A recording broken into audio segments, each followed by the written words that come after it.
Welcome you all. It's very nice to have so many people together. I'm very happy that we also could work together with Leon Pauls and with Nira for a Rotterdam startup to have such a nice big group of founders here. The goal of tonight, Leon Pauls, that's the guy over there with the glasses. I know you from your meetup picture. We actually never met in person. Nice to meet you. About tonight, tonight it's about telling a good story about your product and about your company.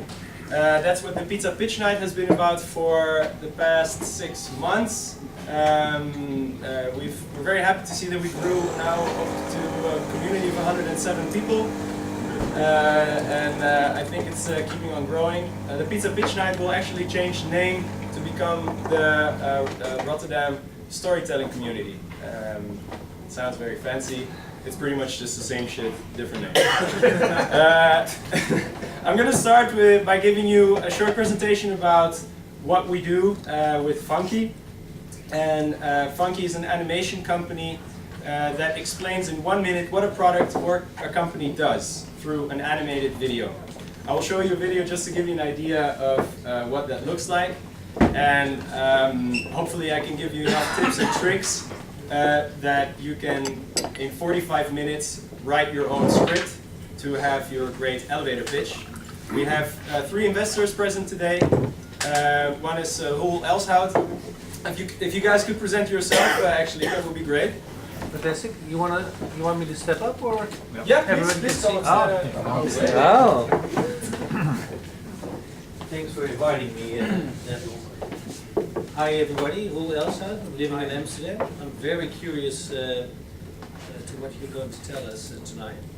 We're going to rank you, which is I also saw the number 1 to 10. The first 5, 1 to 5, we skipped. So, I think it's quite brave that you are all here. We're really looking forward to it, and hopefully we can give you a bit of positive / neutral feedback. So surprise me. All right, thank you. Let's give it a hand for. I didn't prepare a pitch.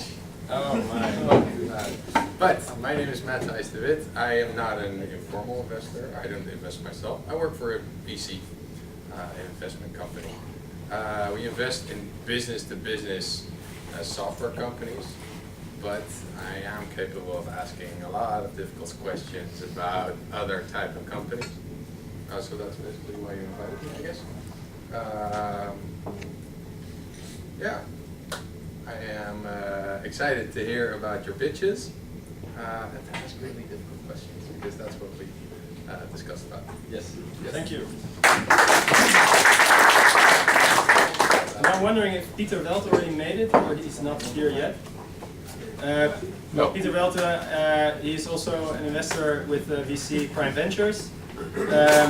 They are known for investing in companies like Layar and Mendix and Takeaway. He will be here soon, so I guess he will miss like the first part of my amazing presentation. I will start by showing you a little bit where we came from with Funky, and then I will continue from there. Just put this here. All right. So you're a big multinational company and you need someone to move your stuff around Europe. Unfortunately, large logistics firms are becoming harder to work with. They will mostly offer you a choice out of their thousands of standardized products.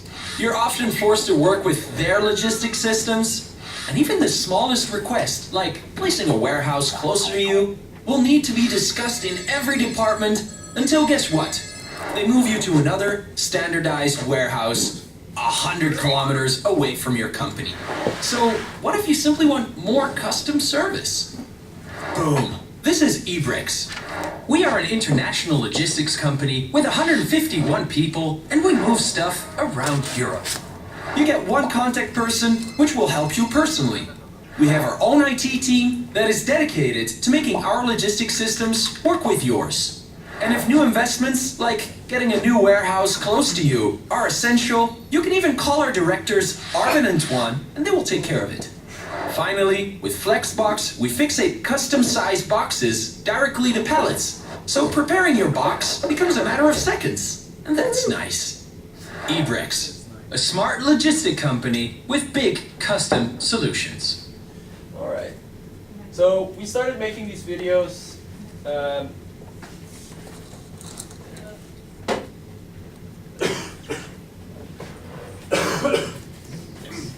We started making these videos with Funky 5 years ago, and we pretty much moved from, we started with IT companies. Actually, ASICS was one of the first videos we made, which is actually a rules company.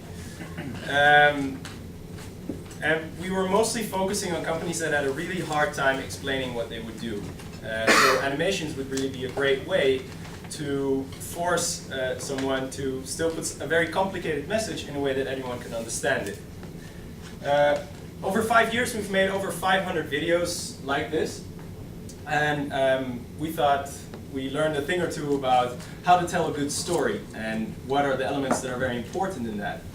So the goal of tonight is to give you some key takeaways on how to structure a story of 1 minute, of course an elevator pitch, and what are things to take care of. So just to give you an idea, I'm just going to give you some pointers. There's going to be some Q&A. We're going to have to move quite fast, so you're going to have like 45 minutes to really write down your story. Your story is 150 words. There's pieces of paper right there with the structure already written on it. You do not have to memorize 150 words. I know it can be incredibly difficult. So it's also okay if you just read it out loud, because the most important thing is to see what is your idea about. What problem does your product solve? And finally, you're going to pitch like a boss. There's going to be videos taken of you, and we're going to send it to you as well. So afterwards, you can see how did you do, how did the crowd react, and we're going to record also your reaction to the questions that the investors will ask you. Well, they already introduced themselves. After you give your pitch, they will simply ask you some questions like, what's your revenue model? How does it make money? Why are you better? Why will it be huge? Stuff like that, stuff investors ask. But since we don't have a lot of time, they will simply ask you what's the most burning question they have, and you will be timed on 60 seconds to give an answer to that. Which I guess is also a good exercise, because in a normal scenario, you probably also don't have like an hour to answer to a question. All right, so I'm just going to get started with these two images. What do you think is the biggest difference between how Coca-Cola used to market itself and how it's marketing itself right now? From using a lot of text to using more appealing images. Yes? Here they have facts about the product, and there they have an emotion. Yeah. All right. Any other suggestions? It's from like a medicine, and it's like a way, something cool, a way of life. All right. Enjoy. Yeah. Anyone else? There they have to explain what the product is, and there they're explaining what they want you to like, how do you say that, experience while using the product, which you already know what it is. Yeah. So at the time that Coca-Cola just introduced their product to the world, no one really knew what Coca-Cola exactly was. There was not really a lot of context for it. So they needed to be a lot more descriptional and start from the bottom of saying, by the way, it's syrup and extract, and it's like soda water, and there's other carbonated beverages, and then they need to put a whole bunch of information about what it is. Right now, the only thing they tell you is open happiness and screw you, you know? Because who on earth doesn't know Coca-Cola? They used to put cocaine in it. Right. They should have put that, right? So it's the same, pretty much for advertising in general. It used to be very descriptional. Now just images are enough. Why? Because not just, of course, did our digital media advance, but also there's a lot more context that you know about the product. You know what a cereal box is. You know what kind of different cereal boxes are there. So the only thing they just still need to put on there is the brand name, and throw you to death with that brand name until you're totally sick and tired of it. Also, even if you do compare images, this is what McDonald's used to advertise like, and in an advertisement they kind of still needed to tell you, oh, by the way, let's go outside. McDonald's is this place where you go with your family and then you go have a nice burger, etc., right? And now they just tell you, well, I'm loving it, please shove that burger down your throat. So what I'm trying to say here is that companies kind of go through an evolution over time. They create context. And context means a couple of things. If something is very well known, it means that this is a mistake, but that the industry is known, that the product is known, and the company is known. So the need for communicating about the product and explaining what it does is very low. That's why Coca-Cola right now can get away with saying open happiness. But if you're in a low context, and this is generally when you start your business, especially when you're dealing with a completely new product that is in an industry that either people don't know yet or simply don't know because it's kind of obscure, then you're going to have a lot more explaining to do. And of course, what's nice about it is that if someone has already done all the heavy lifting, a company like Pepsi will just come in and say, oh, we're like Coca-Cola, but then, slightly better. Now, there's something that happens which is called the escalation to bullshit. And that happens when a company enters at a level which they assume an amount of knowledge about the product or the company that is not completely aligned with the amount of knowledge that people actually have about it. And that happens in kind of two forms. There is an assumption of expertise. So, for example, if you look at IT people, they're generally so deep inside of technical knowledge that they will assume that you will understand whatever they're talking about. So they'll have like conversation with you like, oh, we're just, scalable cloud consultants doing like systems architecture and stuff like that, and you've lost them. It's one of the reasons why it's so hard to explain to your family or your mother what the heck you do at work. And there's another assumption, which is an assumption of familiarity, which is something that companies tend to do with their slogans. Does anyone know what company stands for high performance delivered? UPS? Yes? Oh, it's You know it. Yeah, you're thinking about it. consultant. Yes, right. It could have been a hooker company, for all I care. High performance delivered could have been a hooker company. Unfortunately, it's Accenture. Now, what am I trying to say with that is that not everyone knows your company, and that should not always be a logical thing.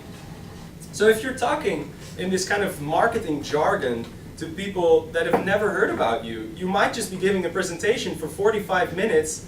We're like, oh yeah, we're scalable, we're high performance, we think smart, we do smart things, we're a very dynamic, flexible, scalable company. And by the time they're finished, they're just going to be like, so what does this company do exactly? And this happens to a lot of large corporations. The assumption that everyone knows your company. So, in that case, if you're not sure about it, it might be good to start by saying, hi, we're Accenture and we're IT consultants. So there's a couple of typical story mistakes that are being made. Like I said, the assumption of expertise by using a whole bunch of buzzwords. Probably we've all used a couple of these: beautiful code, computing, transparent solutions, Bitcoin mining, and the fact that you don't have a story. Now, what does it mean if you don't have a story? Martijn, what does it mean? That you're going to talk about random information? Well, it pretty much means that you just start by, you kind of start off as, oh, my product is this, and it can do this, and it can do that, and it can do this, and it can do that, and it can do this, and it can do that. And that's just going to be a whole long list of features, and no one wants to hear about that, especially if they've never heard about your product. The first thing I want to know is, Why does it matter to me? Why does this product even exist? So there's this thing we tend to do, which is skipping something that is so obvious to you as an entrepreneur, because you've been working on this product, you've been sweating on it day and night, that you kind of forget to tell the story of your product. Once upon a time, someone was trying to open a jar only with his hands, and it really sucked. That's why I came up with a jar opener. Awesome. That's it. That's all I wanted to know. It's a machine that, right? But if you would have just said jar openers, open jars. It's true, but I'm kind of missing some information. And what makes for a really good story,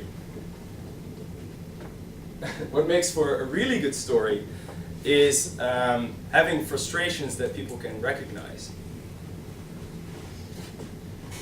So eventually what happens if we just, kick in the door and start off with saying, oh, this is my product and this is the 1,000 features that it has, people will generally end up looking at you like that. What the hell are you talking about?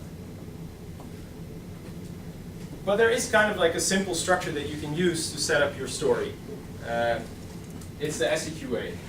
Probably you've heard about this. This is also used in a lot of consulting models. And it's a great way to set up your story for your product or your company. In the first part, like I said, we're pretty much just starting with why. Why does this product matter? Why does it exist? How did that happen? And then at some point, there's going to be some complications with it. So if we're talking about, who here knows Google Docs?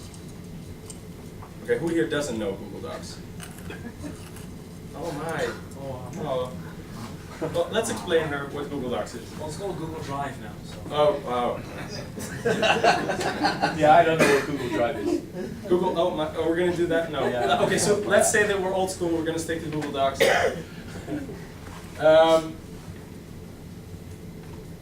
The story that I'm looking for, or at least the one that I like the most, is a story filled with frustration. So imagine that Google Docs is introducing itself for the first time. How would that story start off? What would be a good start of a story like that? You know, when you're working on a document together, you're sending it to the one person, and then you want to like revamp it or something, or the second person wants to work on it, but the editing of the first person's not in there. That's really frustrating, man. You have to make 16 documents, send it to each other. Then You were at the other presentation, weren't you? I was at their original presentation. That means he was listening, paying attention. He's seen things. Yeah. All right. But like he said, it's an amazing way to start off. It's just by saying, what does the world look like without your product? What does it look like? And what's frustrating about it? I love frustrations. Does anyone recognize this? When you're working on a document together. It's just a stupid freaking screenshot I took on my laptop. But I've had this so many times, and I wanted to throw my computer out of the window because I had no more clue which damn document I was working on. You just numbered it. You work in the administration, what is it, the Vendor management. vendor management, there you go. They're very structured people, not like me. You're calling me boring, aren't you? And of course, who hasn't ever had to deal with this? Wow. Right? This is death by word, Microsoft Word. Now the good thing about a good frustration is that if you're clear enough about it, you don't even have to do any effort of explaining what the product is about.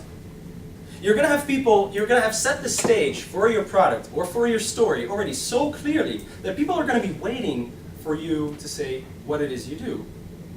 So if I would have started this story, all right, so I'm going to work on this document together with my friends, and then I decided to send it around, and by the time I knew it, I had this damn number, edit final, edit to, final mistake, number 4. And then we tried to work on it together and it became hell. Man, why does it have to be such a bitch to work on projects together? Luckily, there's a product for that. And now you want to know, of course, what that product is. That's Google Docs. Yeah, I get it now. Yeah? Yeah. I haven't even said what Google Docs does yet, Yeah, but I understand that. but she gets it. Yeah. So Google Docs is a website where together with your colleagues, you can log in and work on the documents together. And it means you don't have to save separate versions because there's only one version, and you can see what other people are writing actually exactly at the same time. Now, the good thing about having these benefits named like this is that they lock in exactly with the complications I mentioned, the frustration that I mentioned. And that's why I think that the best explainers on earth are comedians. Because comedians know how to get the essence of a frustration and put that into words that just that's where it hurts. Yes, just there.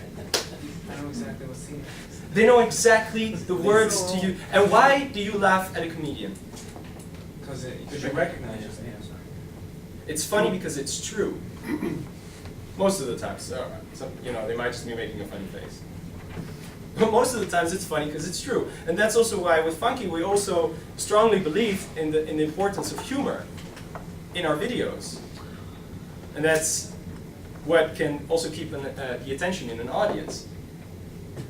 So if you get your frustrations right, related to your product, before your product existed, what frustrations were so recognizable? What were the frustrations that made you come up with that idea as an entrepreneur?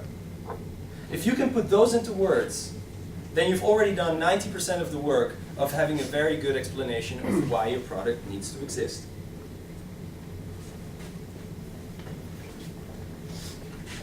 Here's another one. I do not like it, but that's personally maybe, when you kind of draw a conclusion for your viewer, for your audience. So this is the average TV commercial, like, now the new BMW series, we are amazing, fast, rawr, you know. This is an average TV commercial, and it's just all these brands just saying, keep talking about how amazing they are. They don't even care to give you proof anymore. So if you start, and this is also what's on an average website of an average consultant, they're just going to be saying that they're really smart. They're smarter than the rest. What consultant on earth is going to say, no, we're actually kind of stupid. I don't know, So why do you need to say it? Why don't you just give the benefits, or why don't you just explain the way your product is made and leave that conclusion to the viewer? So wouldn't it be great if Google just told you, with respect to these frustrations that you had, we came up with these features in our product, and then you just look at the product and you say, wow, that is really smart, flexible, transparent. Thank you, Google. That will be a much better way. And I don't think it helps very much to draw conclusions for your audience, because if you're just slightly wrong, it's going to be a pity making up for that. So I would invest more of your time in trying to find what are the features or what are the benefits of the product and describe them in such a way that you put them in contrast with the complications that people encounter without your product. I also want to close off with 2 story examples. I could go on forever, but this is pretty much what we can get you started on, so you can write those 150 words. I have pretty much 2 kinds of story that I really like. And a good kind of story that, if you're a founder, which most of you here are, I'm assuming, who is not a founder here? Really? Oh wow, that's a lot of people that are. Okay. Okay, so people are just shy. The point is, what a story that I generally would like to hear is, what happened the day you came up with the product? What frustrated you personally, especially if you're a founder that solved his own problem? Something that really frustrated you personally. That can be a very interesting story, and that can actually be so relatable that you won't have to do a lot of explaining anymore. So this is a personal product narrative. So I could give you an example. Who here knows Shazam? Okay, who here doesn't know Shazam? Yeah, guys, here are a whole bunch of techie people here. Oh, okay, almost. App Store. Shazam's really useful. So pretty much the guy of Shazam could have had the story as follows. All right, so I was in a club, dancing, needed some nice honeys. And at some point, I heard this song, and I just couldn't get it out of my head. But I was drunk, I couldn't write it down, but that stuck with me the whole night, and I was so pissed off the day afterwards. Don't you ever have that, where you have like this one awesome song that you hear and you're like, ah. That's why I came up with an app that you just hold up in the sky and it recognizes the song. That's it. You don't have to ask anyone, you don't have to like harass anyone, write it down because you don't know the song. And that's great. And that's Shazam. Another one is a salesman narrative.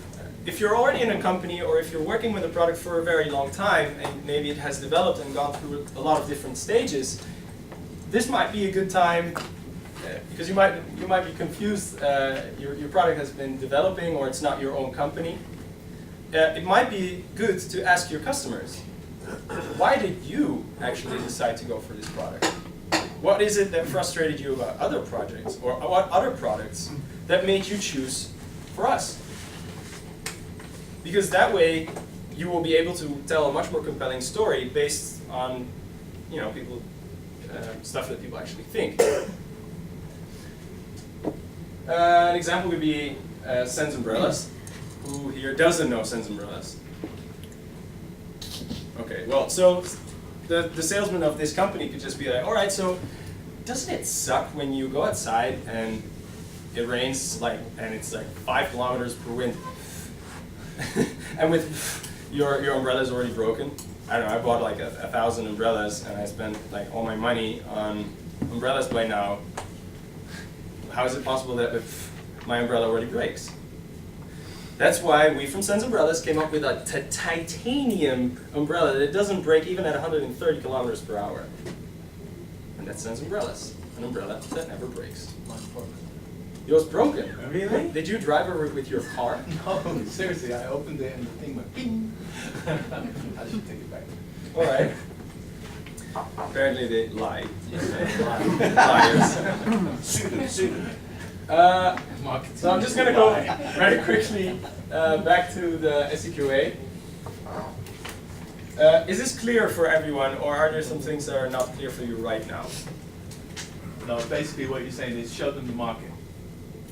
And then when you show them the market, because you show them the problem that the market's having, the pain that the market's having, then you can lead them up to, okay, so what should the solution look like? Yeah, or how does the product work? How does the product work? And then you give them that explanation, and then you give them the benefit. Yeah, so this is pretty much the why part. Why does the product exist? Why does it deserve to exist? And the part 2 is what, so how does it work? What does it consist of? What are the elements? There's a short explanation, so here in one sentence you're pretty much just summarizing it's a website where you make documents. What are the benefits? Well, if you want to compare that to the complications that we just had before, here you had several versions, and here you have it in one place. Here you couldn't see, you had a mess with editing and seeing what others are doing. Here it's all just in a nice overview, real time. Also, one thing about the complications, don't see this as separate problems. The problem is something that you need to be able to define on a hierarchically slightly higher level. So the problem with Google Docs is creating a document with more than one person can be really difficult. And the complications are just parts that explain, that give you proof of why that's true. So one of the reasons is, well, I've already told you like 1,000 times what the complications are.